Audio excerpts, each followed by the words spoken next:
Hello दोस्तों, आइए आज हम पढ़ते हैं मल्हार पुस्तक का कक्षा छठी का पाठ नंबर 10 हिंदी परीक्षा। तो सबसे पहले पढ़ते हैं हम इस कहानी का सार। यह पाठ 10 मल्हार पुस्तक कक्षा छठी परीक्षा पाठ का सार। देवगढ़ रियासत के दीवान सुजान सिंह जब बूढ़े हो गए तो उन्हें एहसास हुआ कि उन्होंने राजकार्य बहुत अच्छे से किया है, अब उन्हें अपने काम से त्याग दे देना चाहिए। लेकिन राजा ने यह शर्त रखी कि वे अपना त्याग पत्र तभी दे सकते हैं जब वह कोई योग्य व्यक्ति उनके लिए ढूंढ देंगे। सुजान सिंह ने दीवान पद के उम्मीदवार के लिए विज्ञापन दिया और उम्मीदवार के चयन के लिए शर्त रखी कि केवल व्यवहार, आचार व विचार को परख कर ही दीवान रख लिया जाएगा। तो दीवान पद के लिए सैकड़ों आदमी अपना भाग्य आजमाने के लिए आए। देवगढ़ में नए नए और रंग बिरंगे मनुष्य दिखाई देने लगे। प्रत्येक रेलगाड़ी से उम्मीदवारों का एक मेला सा उतरता। कोई पंजाब से था, कोई मद्रास से, कोई नई फैशन का प्रेमी, कोई पुरानी सादगी पर मिटा हुआ, कोई योगी और नाना प्रकार के अंग रखे कंटोप देवगढ़ में अपनी सज धज दिखाने लगे। लेकिन सबसे विशेष संख्या ग्रेजुएटों की थी। सरकार सुजान सिंह ने इनका बड़ा आदर सत्कार किया। आए हुए उम्मीदवारों में से कुछ ने हॉकी खेलने का कार्यक्रम रखा और मैदान में खेलना शुरू कर दिया। कुछ जाकर महल में नौकरी करने लगे। सभी लोग अलग अलग काम करने लगे। खेलते हुए शाम हो गई, लेकिन हार जीत का कोई फैसला ना हुआ। कुछ देर आराम के पश्चात वे सभी ठहरने के स्थान की तरफ जाने लगे। रास्ते में एक नाला था, उस पर कोई पुल नहीं था। राहगीरों को भी इसी नाले से होकर जाना पड़ता था। वहां एक किसान अनाज की भरी हुई बैलगाड़ी लेकर आया, लेकिन कीचड़ में फंस गया। वह वहां से निकलने में असमर्थ हो गया। उसकी गाड़ी कीचड़ में फंस गई तो वहां से गुजरने वाले सभी खिलाड़ियों ने उसे देखा और वह आगे बढ़ते गए। लेकिन एक खिलाड़ी आया जो कि लंगड़ाता हुआ चल रहा था। वो किसान के पास जाकर विनम्रता से बोला कि मैं आपकी सहायता करता हूं, और उसने पूरी ताकत लगाकर बैलगाड़ी को बाहर निकाला। युवक खुद घुटनों तक जमीन में धंस गया था, लेकिन उसने किसान को दलदल से बाहर निकाल दिया। किसान ने उसका धन्यवाद किया और कहा, नारायण चाहेंगे तो दीवानी आपको ही मिलेगी। तो युवक को किसान सुजान सिंह की तरह लगा, जो किसान के भेष में आया था। दीवान भी युवक का संदेश समझ गया। चुनाव प्रक्रिया पूरी होने के पश्चात सभी निर्णय का बेसब्री से इंतजार करने लगे। सभी के मन में एक ही सवाल था कि यह पद किसको मिलेगा। सभी उम्मीदवारों के दिलों की धड़कन बढ़ी हुई थी। संध्या के समय राजा के दरबार में सभी की नजरें सुजान सिंह पर टिकी हुई थी। तभी उन्होंने पंडित जानकीनाथ को दीवान चुने जाने की बधाई दी। उन्होंने बताया कि किस प्रकार स्वयं घायल होने पर भी पंडित जानकीनाथ ने गरीब किसान की सहायता बिना किसी स्वार्थ से की। ऐसा व्यक्ति गरीबों को नहीं सताएगा, मुझे विश्वास है धर्म के मार्ग से नहीं हटेगा। इसी कारण वह देवगढ़ रियासत के लिए सही योग्य उम्मीदवार है। यह कहकर उन्होंने उसे दीवान घोषित कर दिया। ये था इस पाठ का सार।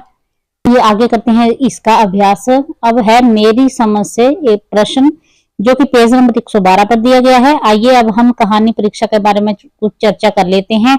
आपकी समझ से नीचे दिए गए प्रश्नों का सटीक उत्तर कौन सा है, उसके आगे तारा बनाइए। महाराज ने दीवान को ही उनका उत्तराधिकारी चुनने का कार्य उसके किस गुण के कारण सौंपा? तो इसमें हमारे 4 ऑप्शन दिए गए हैं। पहला है सादगी, बल, उदारता और नीति कुशलता। तो इसका सही उत्तर है नीति कुशलता। इसके आगे स्टार बना हुआ है। तो ये था इसका उत्तर कि महाराज नीति कुशलता गुण के कारण महाराज ने दीवान को ही उसका उत्तराधिकारी चुनने का कार्य दिया। प्रश्न नंबर 2 है, दीवान साहब द्वारा नौकरी छोड़ने के निश्चय का क्या कारण था? तो इसके लिए 4 ऑप्शन दिए गए हैं। परमात्मा की याद, बदनामी का भय, राजकाज संभालने के योग्य शक्ति न रहना, 40 वर्ष की नौकरी पूरी न हो जाना। तो इसका सही ऑप्शन है राज काम संभालने के योग्य शक्ति न रहना। इसके आगे तारा बना हुआ है। आगे है पेज नंबर 112 पर ही अगला क्वेश्चन, शीर्षक। आपने जो कहानी पढ़ी उसका नाम प्रेमचंद ने परीक्षा रखा है। अपने समूह में चर्चा करके लिखिए कि उन्होंने इस कहानी का नाम परीक्षा क्यों दिया होगा। अपने उत्तर के कारण भी लिखिए। तो इसका उत्तर है दीवान का चुनाव। यह कहानी चुनाव पर आधारित है। तो परीक्षा इसलिए रखा गया है क्योंकि यह इस कहानी में दीवान का चुनाव करना था। तो यह कहानी चुनाव पर आधारित है, तो इस कहानी का नाम परीक्षा रखा गया है। यह प्रश्न नंबर ख। अगर आपको इस कहानी का कोई अन्य नाम देना हो तो आप क्या नाम देंगे? आपने यह नाम क्यों सोचा, यह भी बताइए। तो इसके लिए हम उत्तर दे सकते हैं कि परोपकार एक श्रेष्ठ धर्म। तो यह नाम भी इस कहानी में रखा जा सकता है क्योंकि यह कहानी परोपकार पर आधारित है। आगे है हमारा प्रश्न, खोजबीन। कहानी में से ये वाक्य खोजकर निकालिए जिनसे पता चलता है शायद युवक बूढ़े किसान की असलियत पहचान गया था। तो इसके उत्तर में हम क्या लिखेंगे? युवक ने किसान की तरफ गौर से देखा, उसके मन में एक संदेह हुआ, क्या यह सुजान सिंह तो नहीं है। इसी में हमारा आगे प्रश्न है, प्रश्न नंबर ख।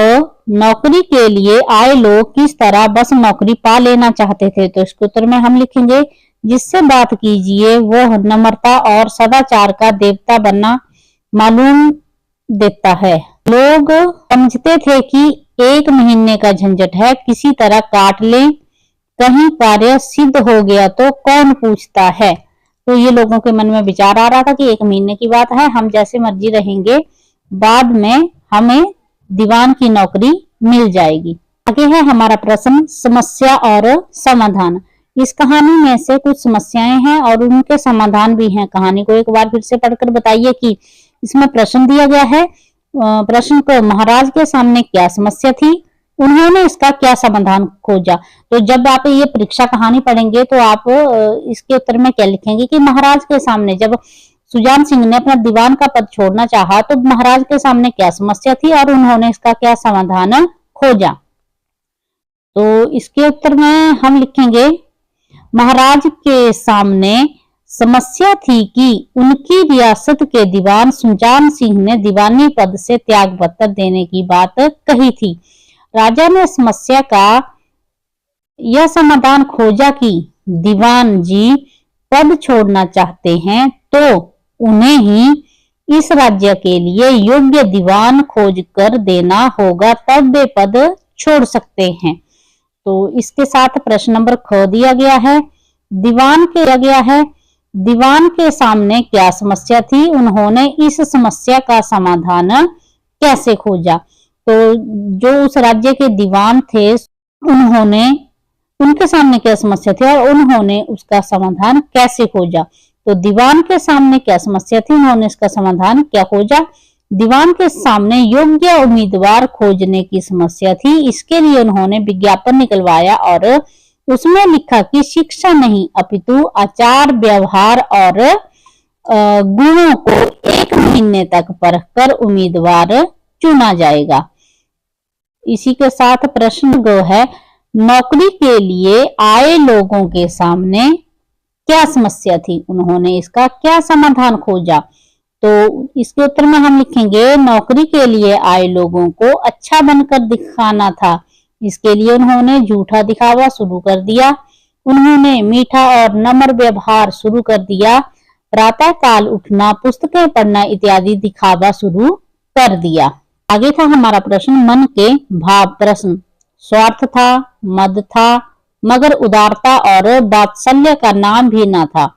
इस वाक्य में कुछ शब्दों के नीचे रेखा खींची हुई है, ये सभी नाम हैं, लेकिन दिखाई देने वाली वस्तुओं, व्यक्तियों या जगहों के नाम नहीं हैं। ये सभी शब्द मन के भावों के नाम हैं। आप अपनी कहानी में से ऐसे ही अन्य नामों को खोजकर नीचे दिए गए रिक्त स्थानों में लिखिए। तो इसके उत्तर में हम लिखेंगे, उनके जो भाव हैं इनको सेंटर में रखा गया है। तो इसमें देखिए हम क्या क्या भर सकते हैं, आत्मबल, दया, धर्म, हिम्मत, दृढ़ संकल्प, ईर्ष्या और सत्कार। ये थे हमारे मन के भाव जो कि हमने इस प्रश्न में ये जो क्लाउड्स दिए गए हैं इनमें भरने हैं।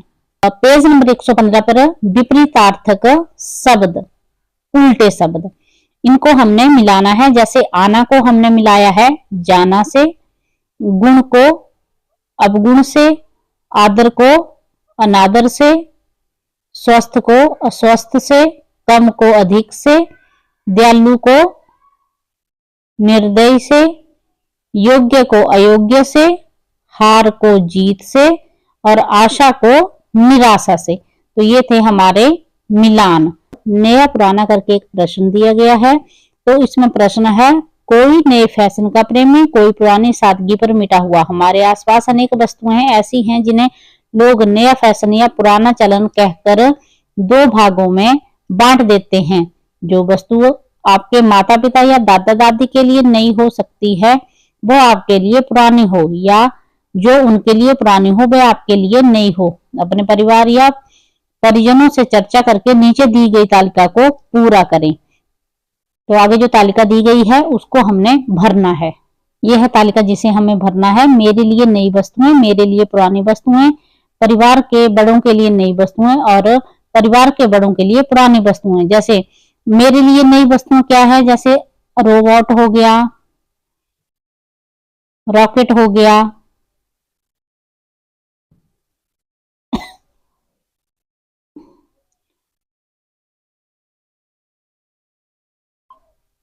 तो इसमें हम पहले पढ़ेंगे मेरे लिए नई वस्तुएं। तो ये हैं रोबोट, रॉकेट, पुराने नोट, वो सिक्के, संदूक।